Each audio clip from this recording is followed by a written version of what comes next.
Well,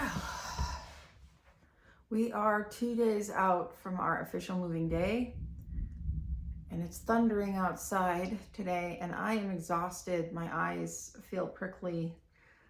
There are boxes everywhere, not as many as you would expect, though, because my husband kind of goes past the new house every day on his way to work.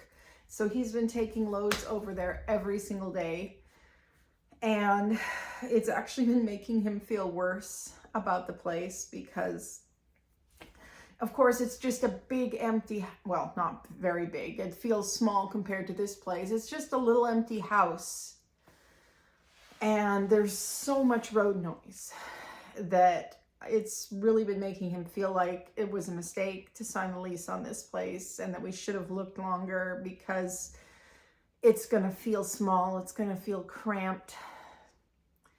And yeah, the road noise. It does not have super great windows.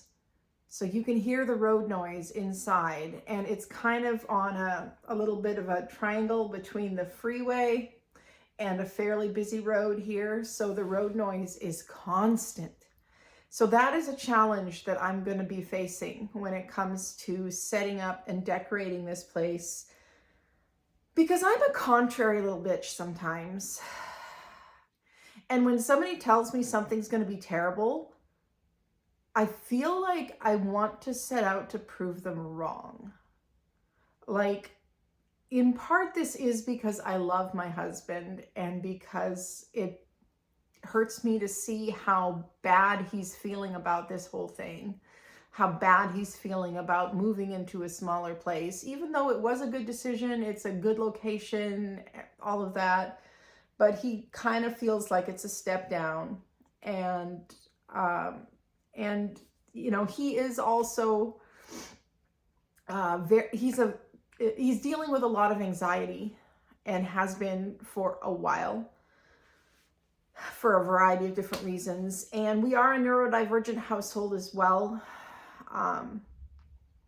Neither of us are officially diagnosed or anything, but I mean, we've lived this long without being officially diagnosed, so we haven't really seen a need to pursue it. But I'm self-identified as ADHD and autistic. And I mean, seriously, it ticks all the boxes and just makes so much sense about things about me, just the way my brain works. And before anybody says that it's because of my trauma, yes, I do have trauma in my past, but I have a freaky good memory. I can remember all the way back to when I was a toddler. My first childhood memories are from when I was 2. And I was like this even before the trauma, even before my parents joined a cult and all of that. So anyway, this is just the way my brain works. I'm ADHD and autistic, and my husband is autistic. He's very much what used to be called Asperger's type of autism. We don't use that term anymore because it turns out Hans Asperger was a Nazi. So yeah, we don't like him. But it's still a type of autistic person. You know, there's many different types. It's kind of the absent-minded professor type or whatever, you know. And so he's a very smart guy. He's a very kind and loving and giving and generous and wonderful person. But he does get overwhelmed sometimes, especially from sensory stuff. And so he's kind of freaking out a little bit over the idea of living for a year minimum, since we signed a lease, in a place with such bad road noise. So that's going to be my big task when we get there. I've got kind of my own gigs, my own side businesses and stuff. I always have things going on. I've got odd jobs that I'm doing for different people. I like variety. I am not the kind of person that does well in a job environment that's the same every day and where people are telling me what to do. This one is probably because of the trauma. I have a hard time with authority, okay? I have a hard time with people telling me what to do. I don't even like people telling me what to do in video games. That's why I like open world survival games, where I get to choose what I do and when. I don't like people telling me what to do. So I would have a hard time with a typical job. You know, I can take a little bit of someone telling me what to do for a little while if they're paying me for it, hence doing odd jobs for people of various kinds.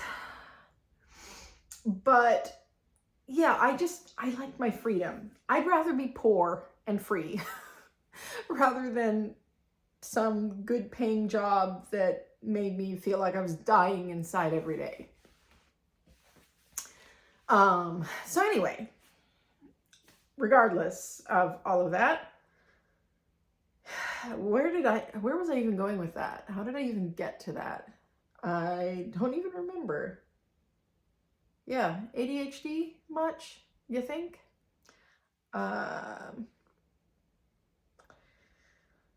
Anyway, yeah, so I am the primary homemaker and in our home, and it just makes sense for us because of the whole much more flexible schedule thing. My husband's schedule isn't so flexible because he does have a real job.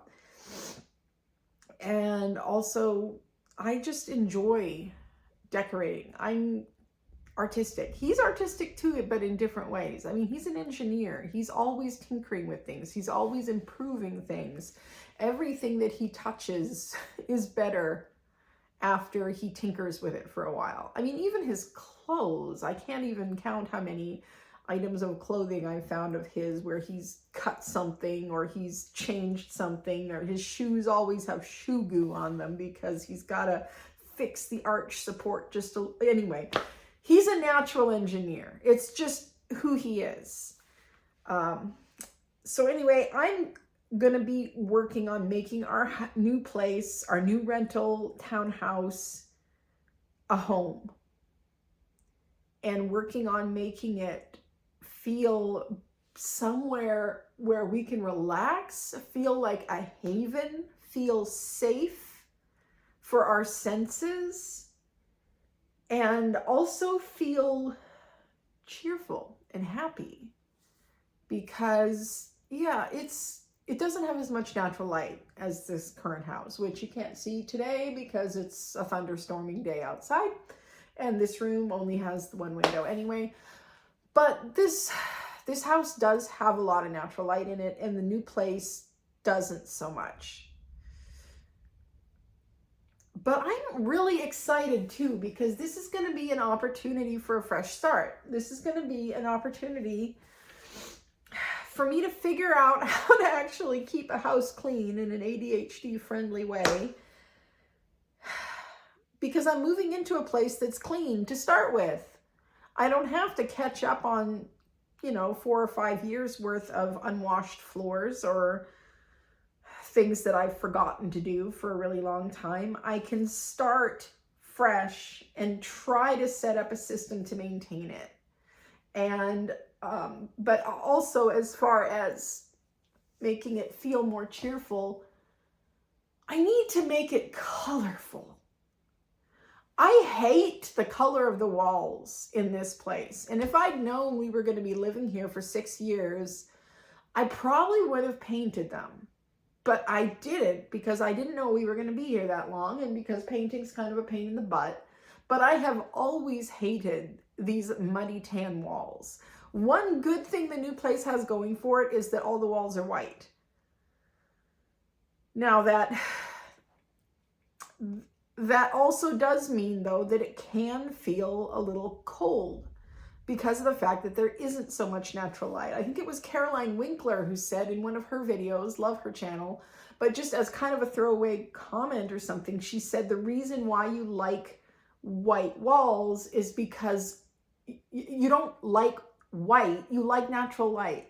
And white reflects the most natural light back. So it's that warm, bright sunshine that you're liking.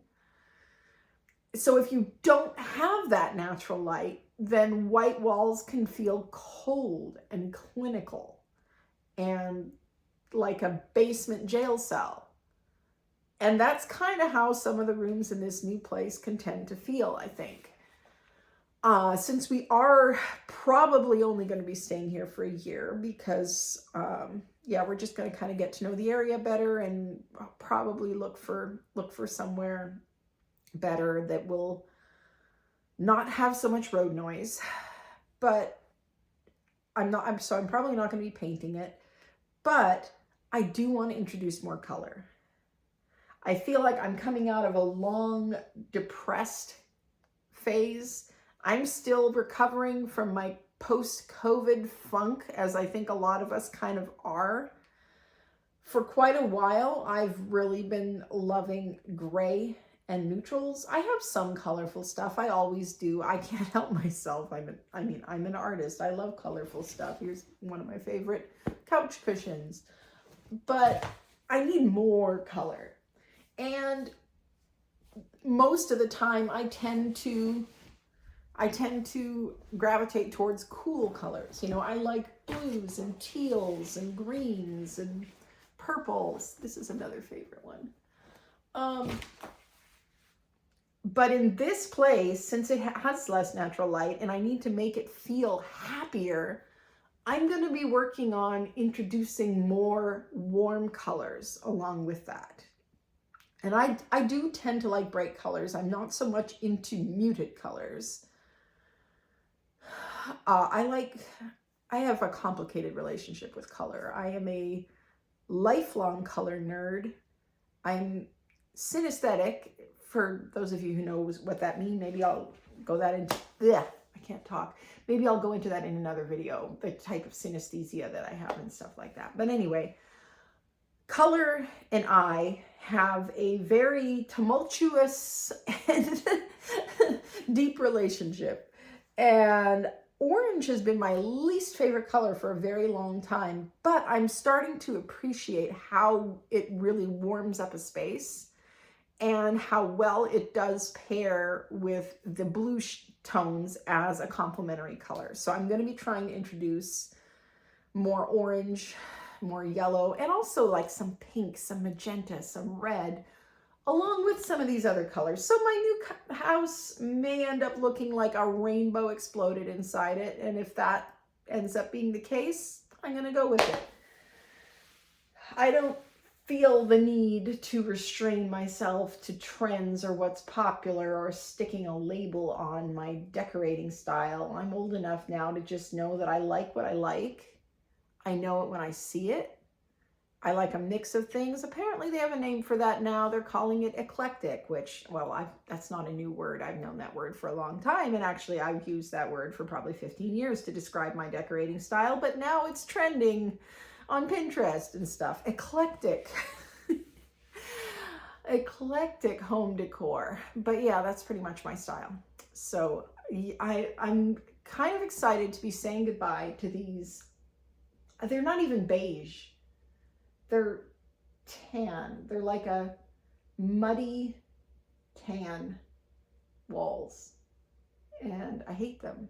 And I'm glad that I will soon be saying goodbye to those. Even though there are many things about this house that I love, do not love those. So anyway, I gotta go pack some boxes.